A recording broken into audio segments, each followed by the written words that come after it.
Un jeune surfeur intrépide du nom de Jake Mitchell vivait au cœur de la magnifique côte australienne, où les vagues turquoises venaient caresser les sables dorés. À l'âge tendre de 19 ans, il s'était déjà forgé une réputation d'amateur de sensations fortes, prêt à relever les défis les plus redoutables que la nature avait à offrir. Jake venait de Sydney, une ville animée réputée pour ses plages vibrantes et sa culture du surf. La passion de Jake pour la glisse était dans ses gènes. Son père, surfeur légendaire à part entière, lui avait appris l'art de dompter les houles de l'océan dès son plus jeune âge. Ensemble, ils avaient passé d'innombrables heures à fendre les vagues et à maîtriser les eaux indomptées du Pacifique. Cependant, l'aspiration d'aventure de Jake allait bien au-delà des rivages familiers de Sydney. Il avait entendu parler d'un spot de surf isolé et énigmatique, l'Abyss, situé bien au nord de la côte. L'attrait de ce lieu mythique résidait dans ses eaux infestées de requins. Ce n'était pas seulement l'adrénaline qui attirait Jake vers l'Abyss, mais le défi de tester ses compétences dans l'un des environnements marins les plus exigeants. Les observations de requins étaient fréquentes ici, avec le redoutable grand requin blanc régnant sur ses eaux. Les locaux évoquaient ces créatures majestueuses et redoutables avec un mélange de respect et de crainte.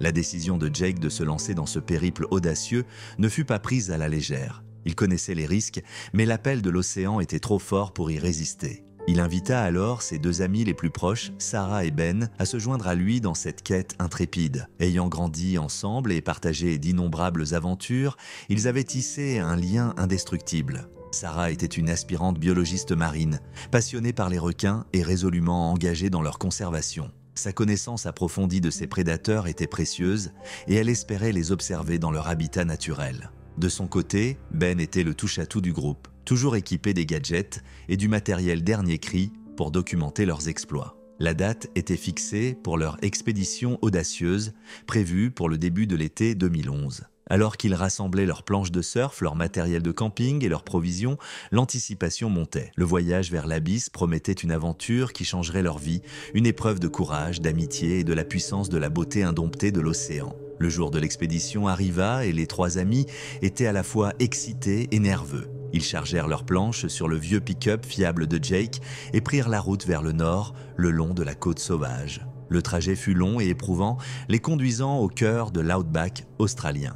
Après des heures de route sur des sentiers poussiéreux et des routes sinueuses, ils atteignirent enfin leur destination. Le spot de surf isolé, entouré de falaises abruptes et d'une nature vierge. Les vagues se brisant contre les rochers offraient un spectacle hypnotisant, mais la présence inquiétante des ailerons de requins circulant dans les eaux leur glaçait le sang. Jake, Sarah et Ben dressèrent leur camp sur la plage déserte, leur tente nichée parmi les dunes. Le soleil commençait à disparaître sous l'horizon, projetant une lueur orangée sur l'immense océan. Ils savaient que le meilleur moment pour surfer dans ces eaux traîtresses était à l'aube. Dès que le jour se leva, le trio enfila avec empressement ses combinaisons et cira ses planches. Sarah vérifia minutieusement son équipement photo sous-marin, impatiente de capturer des images des insaisissables grands requins blancs, tandis que Ben mettait en place son drone, prêt à documenter leur aventure depuis les airs. Avec les eaux calmes du Pacifique caressant leurs pieds, ils se mirent à pagayer au-delà des vagues déferlantes, le cœur battant d'anticipation. La mer vibrait d'énergie, et ils pouvaient sentir le pouls de l'océan sous eux, mais alors qu'ils attendaient la vague parfaite, un malaise s'installa. La tension était palpable, et il ne fallut pas longtemps avant qu'ils ne repèrent les signes annonciateurs de la présence de requins. Des ombres sombres se déplaçaient sous la surface, circulant de manière menaçante. Malgré l'adrénaline qui coulait dans leurs veines, la peur commença à ternir leur excitation. La connaissance approfondie de Sarah en matière de requins lui indiquait qu'il ne s'agissait pas d'une rencontre ordinaire. Les prédateurs qui les encerclaient étaient énormes et affamés. Soudain, le calme fut brisé par un fracas tonitruant. Une vague immense se leva devant eux et, fidèle à son tempérament intrépide, Jake pagailla de toutes ses forces pour la prendre. La vague le propulsa haut dans les airs alors qu'il s'engouffrait dans son tube rugissant. Mais alors qu'il surfait avec extase, quelque chose d'inimaginable se produisit. Une série d'ombres colossales surgit des profondeurs, éclipsant le soleil l'espace d'un bref instant. Ce n'était pas un seul requin, mais une meute entière, impitoyable et déterminée. Leurs crocs acérés brillaient sous les rayons filtrés du soleil alors que les monstres marins se refermaient sur leur proie impuissante.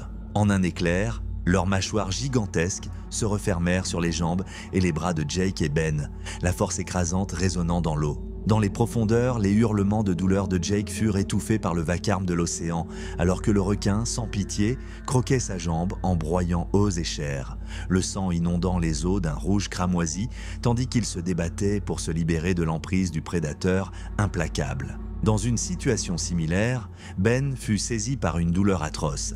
Son bras fut violemment écrasé, l'os se brisant tel une brindille, et un cri guttural de détresse s'échappa de ses lèvres alors qu'il tentait désespérément de se libérer de la prise inexorable du requin. Le cœur de Sarah battait à tout rompre alors qu'elle assistait, impuissante, à ce spectacle terrifiant.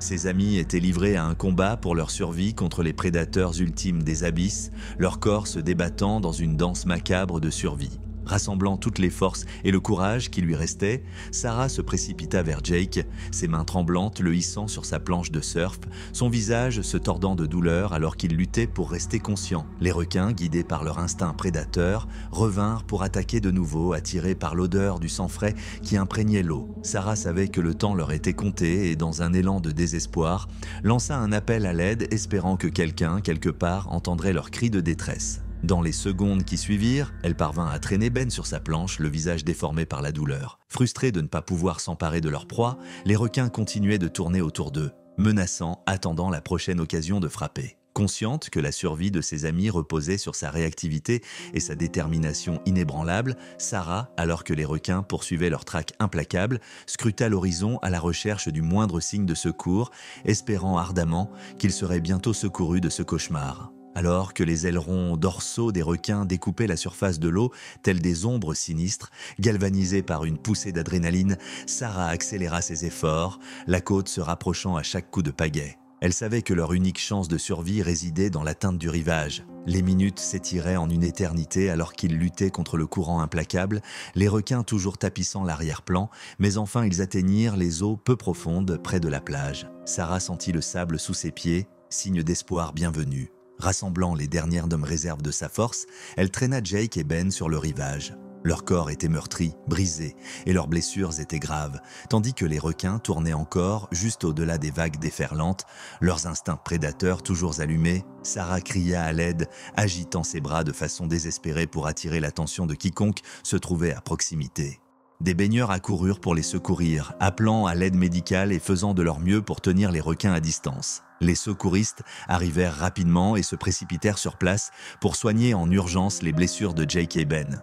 Les deux hommes étaient dans un état critique, leur corps portant les marques atroces de leur rencontre avec les requins. Sarah regarda, le cœur brisé, ses amis être chargés dans des ambulances, leur destin incertain. Le traumatisme de ce jour fatidique entrait Sarah pour toujours. Elle avait tout donné pour sauver ses amis des mâchoires de la mort et désormais leur avenir était en jeu. Alors que les ambulances s'éloignaient en toute hâte, Sarah se retrouva seule sur la plage, ses larmes se mêlant à la brise salée de la mer. Le soleil disparaissait sous l'horizon, projetant une ombre solennelle sur le rivage. Un rappel brutal de la nature impitoyable de l'océan. Sarah savait que leur vie avait été à jamais transformée par ce combat acharné pour la survie, un combat qu'ils porteraient en eux comme des cicatrices, visibles et invisibles.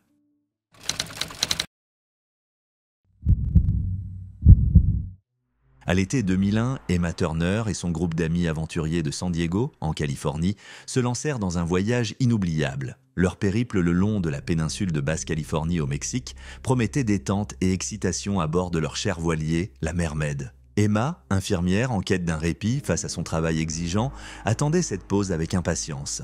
Ses amis, un groupe soudé, unis par leur amour pour l'océan, avaient décidé d'explorer les criques vierges et les trésors cachés le long de la côte mexicaine. Leur modeste voilier, la Mermaid, les emmenait sur des eaux tranquilles, offrant une évasion bienvenue face aux routines quotidiennes. Cette aventure ne visait pas la recherche scientifique ou l'étude des requins, mais bien une escapade insouciante, emplie de camaraderie. Ils jetaient l'ancre dans des criques isolées, se livrant au snorkeling et s'émerveillant devant la vie marine, visible dans des eaux cristallines. Emma chérissait particulièrement ces instants, l'océan ayant toujours été son sanctuaire. Le monde sous-marin vibrant la captivait, des récifs coralliens aux bancs de poissons tropicaux dansant.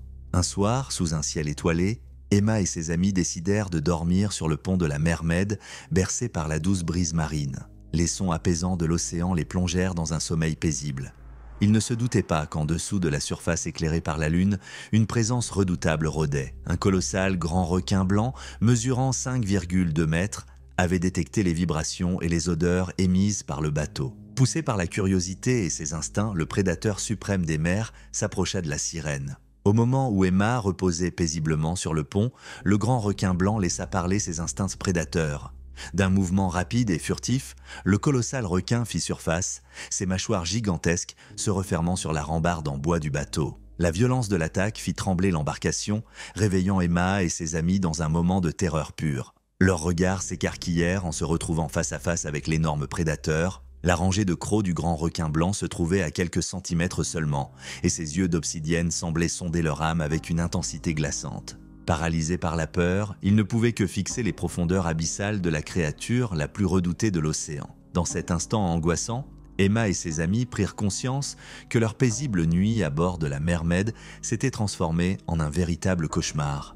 Une rencontre avec l'un des chasseurs les plus implacables de la nature. Tandis que le colossal grand requin blanc se dressait au-dessus d'eux, ils comprirent que leur lutte pour survivre venait de commencer. L'adrénaline inonda leurs veines et les propulsa dans l'action. La panique laissa place à l'instinct et ils s'efforcèrent de mesurer la gravité de leur situation. Avec ses crocs acérés à quelques centimètres, l'immense grand requin blanc exigeait leur attention sans faille. Le premier à réagir fut John, l'ami d'Emma. Agissant rapidement, il saisit une rame toute proche et la balança de toutes ses forces en direction du museau du requin. La rame heurta le prédateur, le forçant à relâcher momentanément son emprise sur la Mermaid. Alors que le requin reculait, son museau noueux portait les marques du coup de John, accompagné d'un sinistre sifflement glaçant. Profitant de cette accalmie, Emma et ses amis s'empressèrent de regagner la sécurité de la cabine du bateau, le cœur battant la chamade. À l'intérieur, ils se serrèrent les uns contre les autres, le visage pâle et le souffle court, la peur alourdissant l'atmosphère telle une brume étouffante.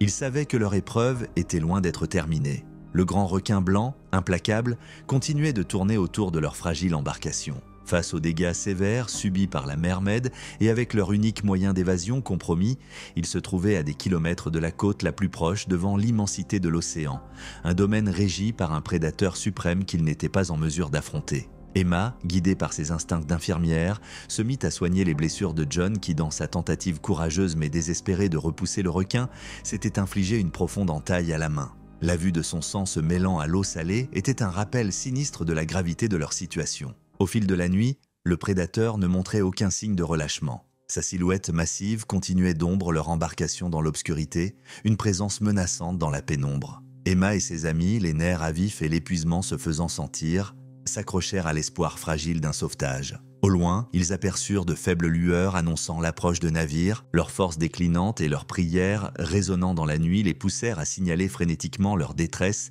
espérant que le salut ne serait pas bien loin. Alors que les projecteurs des bateaux de sauvetage se rapprochaient, le grand requin blanc, ayant éprouvé sa résilience, disparut dans les profondeurs d'où il était venu. Cette épreuve traumatisa Emma et ses amis, dont la vie fut à jamais marquée par cette rencontre avec l'un des prédateurs les plus redoutables de l'océan. Une fois secourus, ils portèrent à la fois les cicatrices physiques et émotionnelles de cette expérience terrifiante.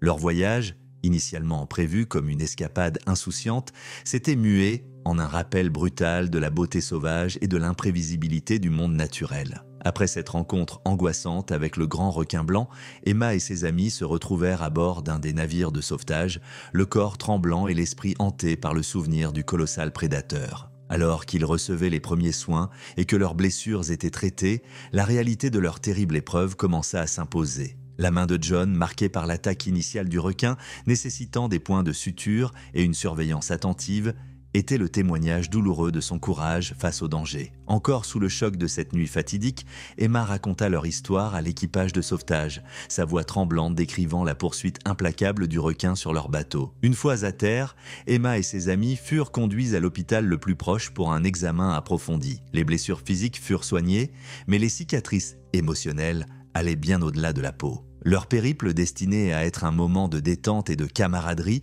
s'était transformé en une expérience inoubliable et terrifiante.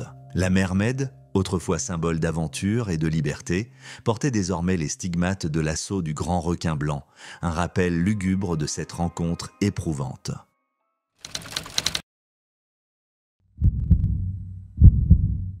Dans la ville côtière de Jeffreys Bay, Nichés le long des côtes orientales de l'Afrique du Sud, les amateurs d'aventure et de surf du monde entier se précipitaient pour ressentir l'adrénaline de glisser sur les légendaires vagues des supertubes. C'est ici, au cœur de la beauté époustouflante de l'océan Indien, que notre histoire se déroule.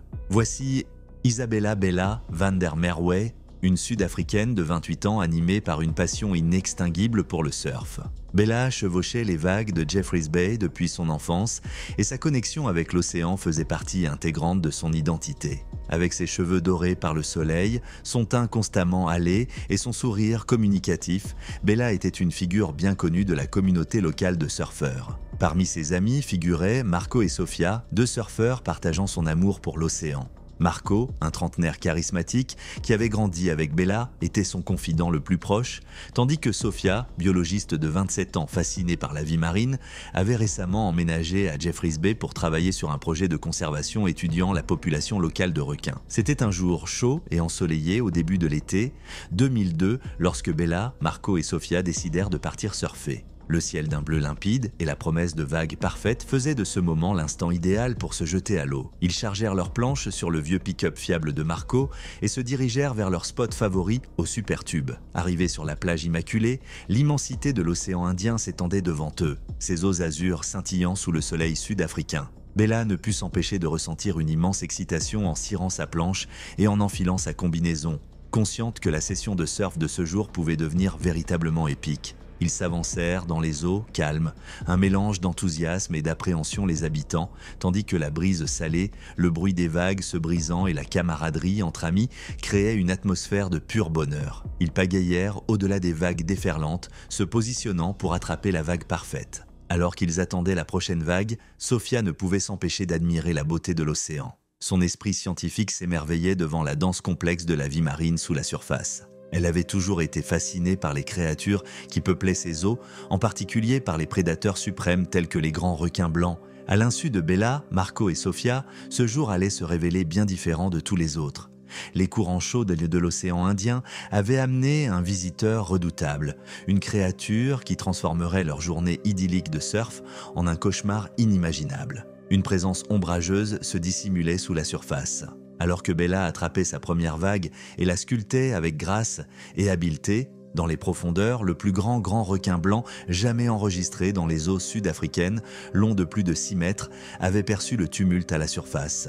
Une force impressionnante de la nature, dans les instants palpitants qui suivirent, le massif grand requin blanc surgit des abysses avec une rapidité et une puissance stupéfiantes. Ses mâchoires immenses se refermèrent brutalement autour de la partie inférieure de Bella, déchirant sa planche en deux et l'entraînant sous la surface dans un tourbillon de mousse et de sang. Les ondes de choc de l'attaque se répercutèrent dans l'océan, laissant Marco et Sofia paralysés par la peur. Ils observèrent, horrifiés, leur amie, la surfeuse intrépide qui avait conquis d'innombrables vagues, devenir la victime de la frappe brutale d'un prédateur. Alors que Bella luttait pour sa survie sous l'eau, les puissantes mâchoires du grand requin blanc continuaient d'exercer une pression immense sur son corps, ses crocs acérés tranchant chair et os.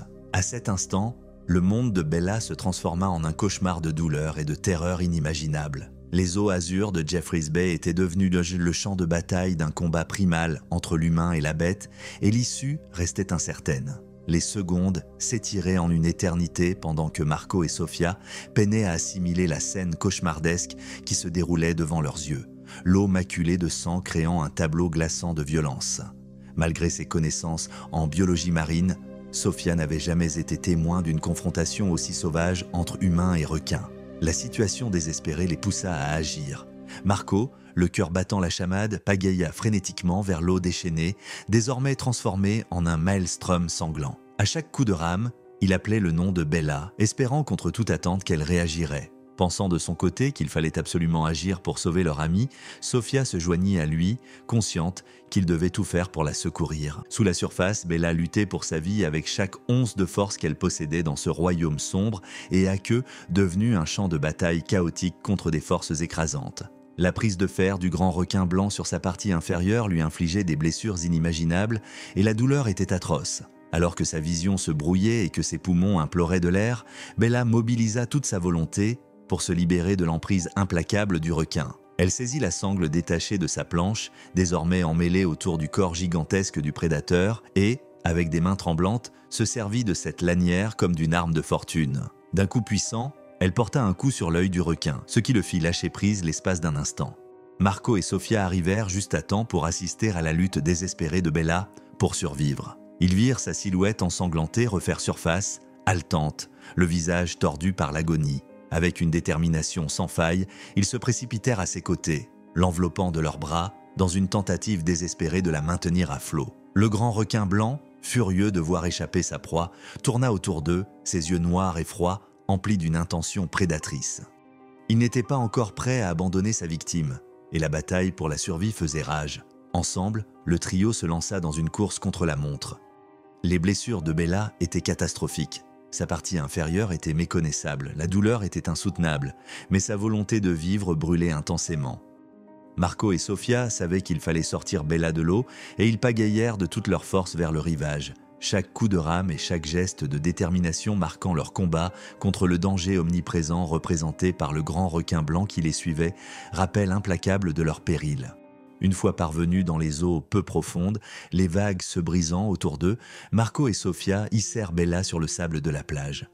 Allongée là, son corps brisé et son esprit meurtri, elle était néanmoins vivante. La lutte contre le grand requin blanc avait laissé des séquelles terribles, mais n'avait pas eu raison de Bella.